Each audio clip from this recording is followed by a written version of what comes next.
Okay everyone.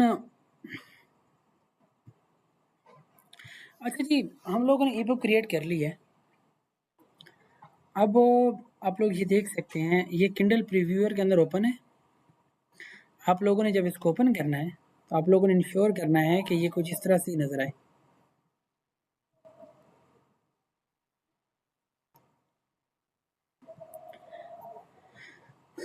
अभी आप लोग ये देख रहे हैं, ये पहले पेज पे कवर है, दूसरे पेज पर ये उसका क्या चीज़ है, टाइटल पेज है, और तीसरे पेज पे आप लोग देखें तो ये जो जनरेशनल एल्गोरिथम है, तो ये न्यू पेज पे स्टार्ट हो रहा है। अब ये न्यू पेज पे क्यों स्टार्ट हो रहा है? क्योंकि हम लोगों ने इसके शुरू में क्या चीज़ ऐड की थी, ई पब स्प्लिट हमने ऐड किया था। उसके बाद अगर हम लोग नेक्स्ट उस पर जाएं, कंटेंट्स, अब ये सारी जो इसके वो टेबल ऑफ कंटेंट्स है। अब अगर हम किसी भी चीज़ पे क्लिक करेंगे तो ये हमें डायरेक्टली उस पेज पे ले जाएगा। अब जैसे कि हम लोगों ने अबाउट ऑथर पे क्लिक किया तो हमें ये डायरेक्टली उस पेज पे ले गया। ये सिर्फ उस सूरत में पॉसिबल है जब आप लोगों ने क्या किया, वो जब आप लोग एक्सपोर्ट कर रहे थे तो export according to table of contents multi level. अब ये चैप्टर 3 पे अगर हम लोग क्लिक करें तो ये देखिए, ये हमारा न्यू पेज पे स्टार्ट हो रहा है। ये हमारी उसके बाद ये कुछ इस तरह से बुक डिस्प्ले हो रही है। अब अगर आप लोग ये देखें, ये अगर मैं इसको चेंज कर दूं, अब यहाँ पे ये देखें, ये डिवाइस अगर हम चेंज कर देते हैं, फॉर एग्जांपल फ़ोन कर लेते हैं। अब आप लोग देख रहे हैं, ये फ़ोन के मुताबिक इसमें खुद ब खुद ये चेंज हो गया। ये रिफ्लोएबल ईपब का फ़ायदा होता है। अब ये साइड पर भी नेविगेशन है। अब ये चैप्टर 1 है, तो अब ये देखें, ये उसी हिसाब से खुद ब खुद एडजस्ट हो गया। जब ये बंदे फ़ोन पे रीड करेंगे, ये उसको सेट कर सकेंगे। ये जो फ़ॉन्ट का साइज़ है, ये फ़ॉन्ट का साइज़ भी एडजस्ट कर, ये देखें। अब एक बंदा है, उसको थोड़ा विजुअल प्रॉब्लम्स हैं दिखने में, तो वो यहाँ से क्या करेगा जी, इसका स्क्रीन साइज़ चेंज कर लेगा। ये रिफ्लोएबल ईपब का सबसे बड़ा फ़ायदा होता है। उसके बाद अगर उसको फ़ॉन्ट अच्छा नहीं लग रहा तो वो फ़ॉन्ट भी चेंज कर सकता है, बस कर वाइल लगा सकता है। तो और ये वाली जो चीज़ है ना, ये सिर्फ ईपब के अंदर पॉसिबल है, रिफ्लोएबल ईपब। यहाँ से हम साइज़ को दोबारा वो कर लेते हैं, 4 पर ले जाते हैं। अब अगर हम यहाँ से ये देखें जी, ये डिवाइस की सेटिंग चेंज कर लेते हैं। मैं इसको दूसरे बोर्ड में ले आता हूँ, पोर्ट्रेट से दूसरे में। अब फ़ोन की बजाय मैं इसको किंडल ई रीडर में कर लेता हूँ। अब ये देखें, ये खुद ब खुद एडजस्ट हो रहा है कंटेंट। तो जब आप लोगों ने ये बुक डिज़ाइन करनी है, ईपब डिज़ाइन करनी है, रिफ्लोएबल ईपब, मोस्टली क्लाइंट को यही फ़ाइल चाहिए होती है। अब हमारी ये फ़ाइल स्टार्ट हो गई, हम लोगों ने इसको चेक कर लिया, अच्छी दिख रही है। अब यहाँ से हम लोगों ने इसको डिफरेंट मोड्स के अंदर देख लिया। यहाँ से बेशक हम दोबारा अबाउट ऑथर कर लेते हैं। ये किंडल ई रीडर जो होते हैं ना, ये पुरानी टेक्नोलॉजी है, पुरानी, ये मोस्टली ब्लैक एंड वाइट होते हैं। अब ये जो फ़ोन है, ये अगर हम इसको फ़ोन पे ले जाएं या अगर हम इसको टैबलेट पे ले जाएं, तो ये आप लोग इसके अंदर प्रीव्यू करके इसको देख सकते हैं। ये बात आप लोगों ने याद रखनी है कि ईपब डिलीवर करने से पहले आप लोगों ने इसको टेस्ट कर लेना है कि क्या इसके अंदर कोई एरर्स वगैरह तो नहीं है।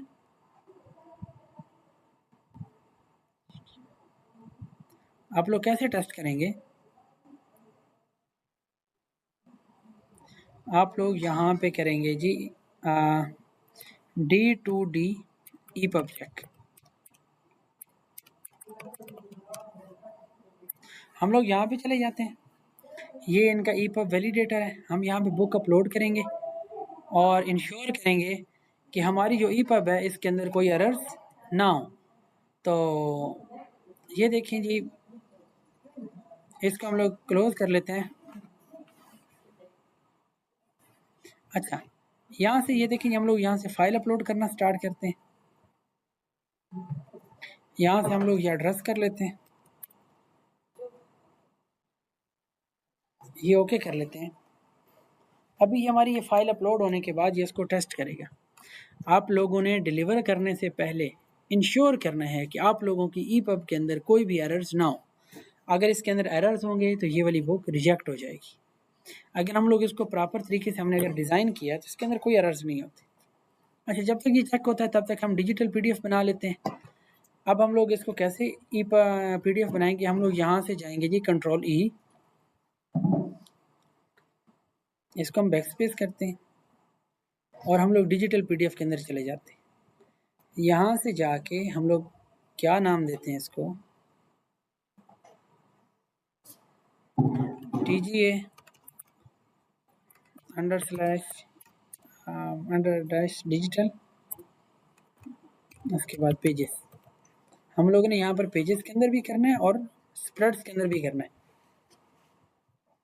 स्प्रेड्स के अंदर एक्सपोर्ट करना आप लोगों को ऑलरेडी आता है, बस आप लोगों ने क्या चेंज करना है, यहाँ पे PDF इंटरेक्टिव सेलेक्ट करना है और फिलहाल पेजेस फाइल हम क्रिएट कर रहे हैं। यहाँ पे जाने के बाद अब आप लोगों ने क्या करना है, इसको पेजेस कर लेना है। बाकी आपने कोई इसकी सेटिंग इतनी खास नहीं छेड़नी, इसको 300 और मैक्सिमम पे कर लें। इसको आप लोग जब एक्सपोर्ट करेंगे, अब हमारी ये वाली फाइल एक्सपोर्ट हो रही है।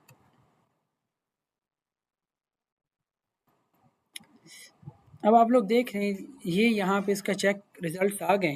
अगर आपकी बुक के अंदर कोई एरर्स होंगे तो ये आप लोगों को यहाँ पे दिखाएगा, ये मैसेजेस के सामने 0 फैटर, 0 एरर, 0 वार्निंग, 0 इन्फोस। अगर आपकी फ़ाइल में कोई इशू होगा तो वो यहाँ पे उसका बता रहा होगा कि इसके अंदर ये इश्यूज़ हैं और यहाँ पे एक प्लस आइकन बना होगा। जब आप प्लस पे क्लिक करेंगे तो आपके सामने आ जाएगा कि आपकी बुक के अंदर क्या-क्या प्रॉब्लम्स हैं और फिर वो आपको स्पेसिफिक नंबर्स बताएगा कि यहाँ पे आप लोगों ने फ़िक्स करना है, तो वो फिर आप सिजिल के अंदर जाके फ़िक्स कर सकेंगे। अच्छा, अब ये हमारी फ़ाइल इसने बना ली डिजिटल पीडीएफ। अब हम लोगों ने डिजिटल पीडीएफ सेपरेट वर्जन में भी करनी है। अब फिर हम कंट्रोल ई करेंगे और इसको हम नाम दे देते हैं जी पेजेस की बजाय, बाकी सारा नेम वही रख लेते हैं और इसको हम क्या कर लेते हैं सेपरेट। अब यहाँ पे मैं सेव कर लेता हूँ और सेपरेट्स कर लेता हूँ।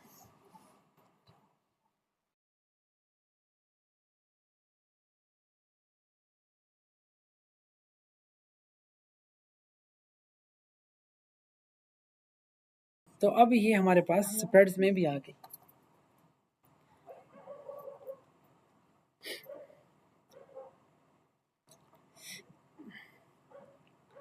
अभी हमारी फ़ाइल तकरीबन डिलीवरी के लिए रेडी है। अब हम लोगों ने सिर्फ एक चीज़ और करनी है, वो है जी अगर हमें क्लाइंट फॉर एग्जांपल क्लाइंट की ये रिक्वायरमेंट है जी कि वो कहता है कि हम मेरी जो ई बुक है वो सेम टू सेम इसी तरह से दिखे जिस तरह मेरी PDF दिख रही थी। तो फिर हम लोग क्या करेंगे, हम लोग किंडल क्रिएट ओपन करेंगे।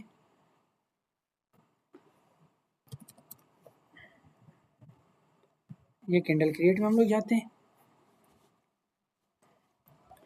और यहाँ से जाने के बाद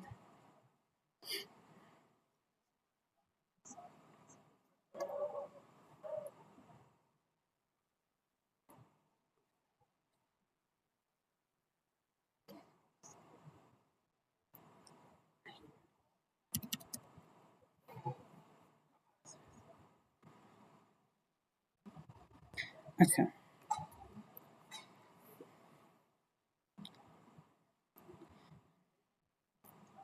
अभी हमारी बुक के अंदर कोई एरर है फॉर एग्जांपल, जब एरर्स होंगे तो हमें स्पेसिफिक फाइल नंबर और साथ में कैरेक्टर नंबर भी बताएगा कि उस फाइल में कौन सा कैरेक्टर है। तो उसको आप लोगों ने फिक्स करने के लिए क्या करना है, इसको ओपन करना है सिजिल के अंदर।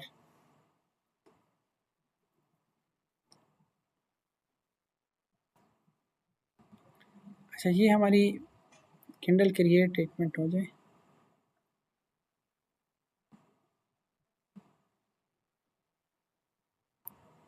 आप लोगों ने जब किंडल क्रिएट ओपन करनी है तो इसको आप लोगों ने क्रिएट न्यू करना है, यहाँ से चूज़ करना है। याद रखिएगा हम लोग किंडल क्रिएट के अंदर फाइल क्यों क्रिएट कर रहे हैं, क्योंकि हमारा क्लाइंट ये चाहता है कि उसकी जो बुक है वो 100% PDF की तरह दिखे। तो हम लोगों ने एक फ़ाइल इस तरह से बना लेनी है जी, प्रिंट रेप्लिका। तो यहाँ से हम कंटिन्यू करेंगे और यहाँ से हम लोग चूज़ फाइल करेंगे। अब हमारी फ़ाइल जहाँ पे पड़ी होगी आप लोग वहाँ पे जाएंगे।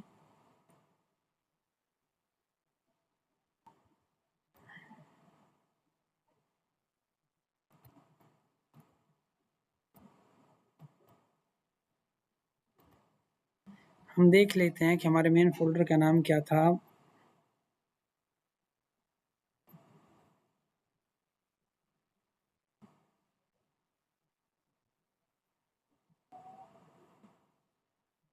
फ्रैंक।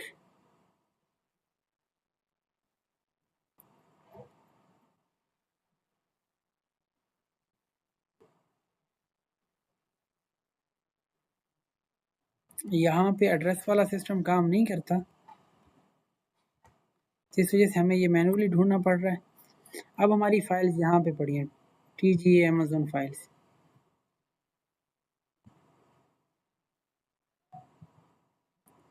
अब यहाँ से हम लोगों ने जो पेजेस वाली फाइल क्रिएट की थी ना, उसको आप लोग ओपन कर लें। अब ये देखें जी, ये कुछ इस तरह से नज़र आ रही है, सेम टू सेम जैसी हमारी प्रिंट फाइल दिख रही थी। ठीक है, आप लोग क्या करेंगे, आप इसको सिंपली कंट्रोल S करेंगे, सेव करेंगे। सेव कहाँ करेंगे, हम लोगों ने इसके लिए अलग से एक फ़ोल्डर बनाया था KPF, हम यहाँ पे ओपन करके हमारा ये सेव हो गया। अभी हम क्या करेंगे, इसको एक्सपोर्ट के अंदर जाके एक्सपोर्ट एज पैकेज KPF। ठीक है, तो हम लोगों ने ये चीज़ सेलेक्ट करने के बाद इसको सेव कर लेंगे। अभी हमारी बुक सेव हो गई। अब यहाँ पे आप जाके इसको क्या कर सकते हैं, इसको प्रीव्यू कर सकते हैं। डिजिटल पेजेस, किंडल की जितनी भी ये बुक्स होती हैं, हम लोगों ने उनका प्रीव्यू जो देखना होता है वो हम लोगों ने इसी सॉफ्टवेयर में देखना होता है, किंडल प्रीव्यू। तो ये जी हमारी फाइल ओपन हो रही है। अभी इतनी जब तक फाइल ओपन होती है तो हम लोग ये इसके अंदर चले आते हैं, के अंदर। अब ये देखें, ये हमारी जो बुक है, ये इसका कोड है, एक साइड पे HTML कोड है सारा, और साथ में हमारे ये उसका प्रीव्यू दिखा रहा है। जब हमें कोई एरर फिक्स करनी होती है, मसलन वो हमें बताता है जी आपकी जो, सबसे पहले तो हमें ये इस साइड पे फाइल के नेम्स है, ये जो आप लोगों की लेफ्ट साइड पे। अब जैसे कि वो बताता है कि आपकी जो बुक है, उस जो फाइल है, कौन सी फाइल है, फॉर एग्जांपल 7 है और उसकी लाइन नंबर 8 के अंदर एरर है, तो हम लोग ये 7 ओपन करेंगे और फिर हम लोग उसकी लाइन नंबर 8 में जाएंगे। ये देखें जी, इसने यहाँ पे लाइन्स दी हुई हैं और फिर लाइन के साथ साथ वो कैरेक्टर नंबर भी दे रहा होता है। तो आप लोग लाइन पे जाके कैरेक्टर नंबर काउंट करेंगे तो आप लोग एग्जैक्टली ढूंढ सकेंगे कि वहाँ पे क्या प्रॉब्लम हुआ है। अभी ये देखिए, ये सारी चीज़ें आ रही हैं। अच्छा, बाज़ औक़ात ये होता है कि आप ये चाहते हैं, फॉर एग्जांपल मसलन ये आप लोग देखें, अब ये हमारी H2 थी। आप लोग देख भी सकते हैं कि इस पे कौन सी क्लास लगी हुई है, ये देखें, हेडिंग H2। अब जैसे कि हमारे उसके अंदर स्टाइल्स थे ना, इन डिज़ाइन के अंदर, सेम यहाँ पर भी स्टाइल बने। आप लोग यहाँ पे ये आपने जिस चीज़ का लुक चेंज करनी है ओवरऑल पूरी बुक के अंदर, तो आप लोग सिंपली क्या करेंगे, आप लोग उसको चेक करेंगे कि इस पे कौन सा स्टाइल अप्लाई हुआ पड़े। फॉर एग्जांपल आप लोग इसकी लुक चेंज करना चाह रहे हैं। अब ये देखें, ये जो टेक्स्ट है ये बिल्कुल लाइंस के साथ टच कर रहा है, तो इसका नाम क्या है जी, हाईलाइटेड बॉडी बॉर्डर्ड। आप लोगों ने सबसे पहले क्लास चेक करनी है, वहाँ पे नाम था पैराग्राफ स्टाइल, यहाँ पे नाम क्या होगा, क्लास। सेम वही पैराग्राफ स्टाइल ही है, लेकिन यहाँ पे उसको डिफरेंट नाम से पुकारा गया है। तो हम लोग क्या करेंगे, हम लोग ये स्टाइल का नाम देख लेते हैं, वो वहाँ पे पैराग्राफ स्टाइल कहते थे और यहाँ पे हाईलाइट्स बॉडी। तो अब यहाँ पे ये सारे स्टाइल पड़े हुए हैं, मैं इस पर डबल क्लिक करता हूँ।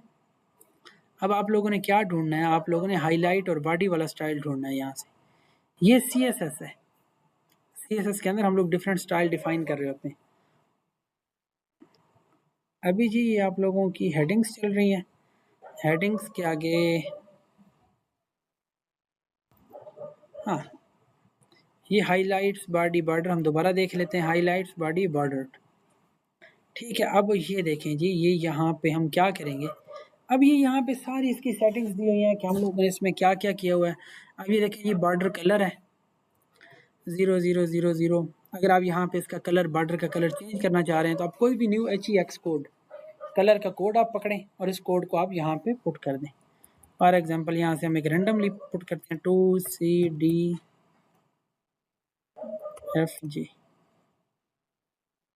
ये कोई नॉर्मल सा कलर नहीं है, तो फिलहाल इसको यही रहने देते हैं, ब्लैक। अच्छा, बॉर्डर रेडियस का मतलब क्या है यहाँ पे, कि ये जो इसके कार्नर्स हैं वो कितने राउंड होने चाहिए। अब फॉर एग्जांपल आप ये चाहते हैं कि इसका जो टॉप वाले कार्नर है वो राउंड हो, लेकिन बॉटम वाले कॉर्नर राउंड ना हो तो आप उसी हिसाब से इसको एडजस्ट कर सकते हैं। फॉर एग्जांपल इसको मैं 0 करता हूँ, तब आप देख रहे हैं कि इसका एक कॉर्नर यहाँ से राउंड ख़त्म हो रहा है।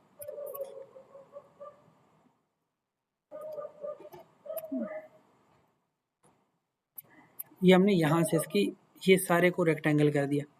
अब मैं ये चाहता हूँ कि इसका जो मार्जिन है वो भी ख़त्म हो जाए। हम लोगों ने वहाँ पे तो मार्जिन ऐड किया था ना, अब मार्जिन यहाँ पे काम नहीं करता। यहाँ पे अगर हम चाहते हैं कि हमारा जो टेक्स्ट है वो लाइन से दूर हो तो उसके लिए हम लोग पैडिंग इस्तेमाल करते हैं।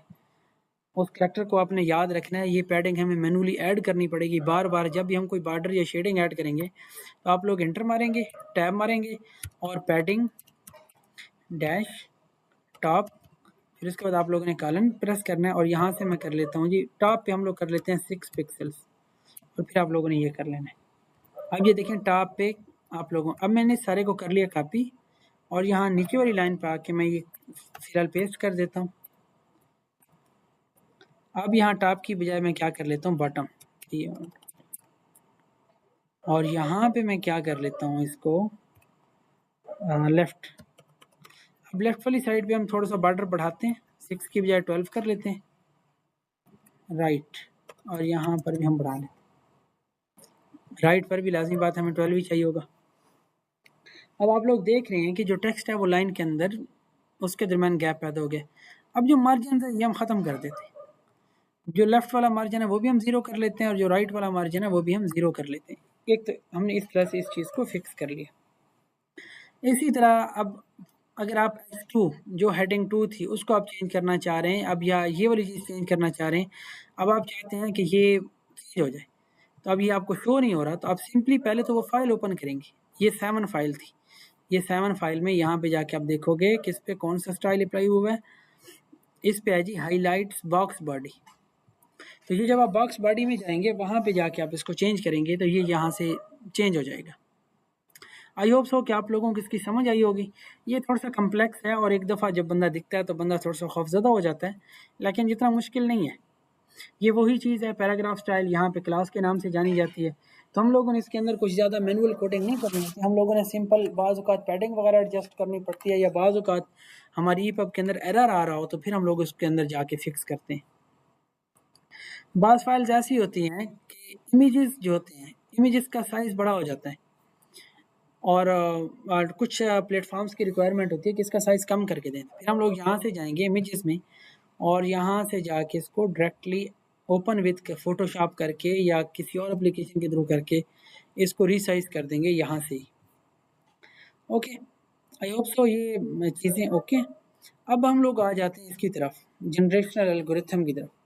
अब ये कौन सी फ़ाइल है? ये वो फ़ाइल है जो हम लोगों ने किंडल क्रिएट के थ्रू बनाई थी, प्रिंट रेप्लिका। अब ये आप लोग देख रहे हैं ये 100% सिमिलर है किसके साथ, आप लोगों ने जो PDF क्रिएट की थी। अब इसका फ़ायदा तो ये है कि ये उसी तरह खूबसूरत लग रही है जिस तरह के हमारी उसके अंदर थी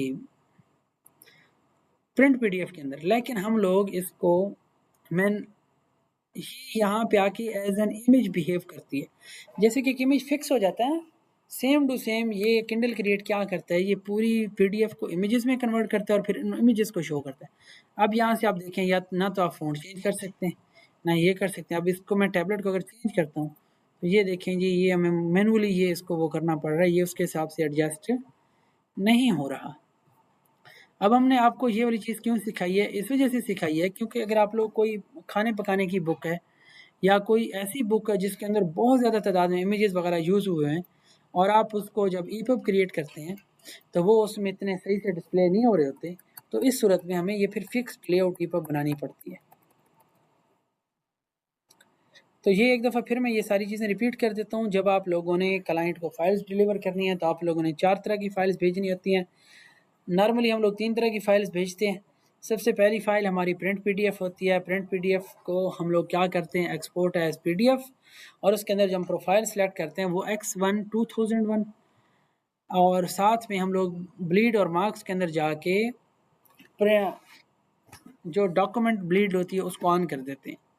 अगर हमें कमर्शियल प्रिंट चाहिए हो तो हम ब्लीड मार्क्स और क्रॉप मार्क्स भी ऑन कर देते हैं।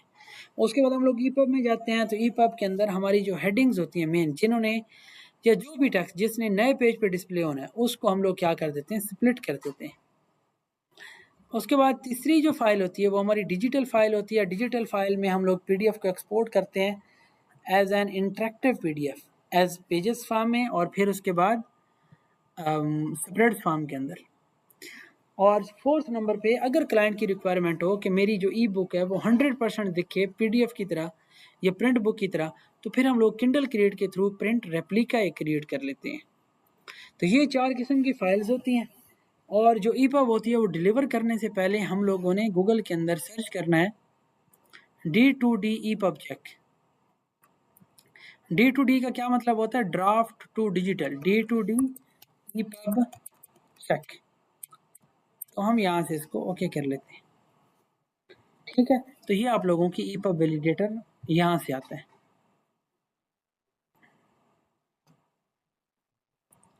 मुझे उम्मीद है कि आप लोगों को समझ आई होगी। अभी अगर आप लोगों के कोई क्वेश्चंस वगैरह हैं तो काइंडली आप ये पूछिए।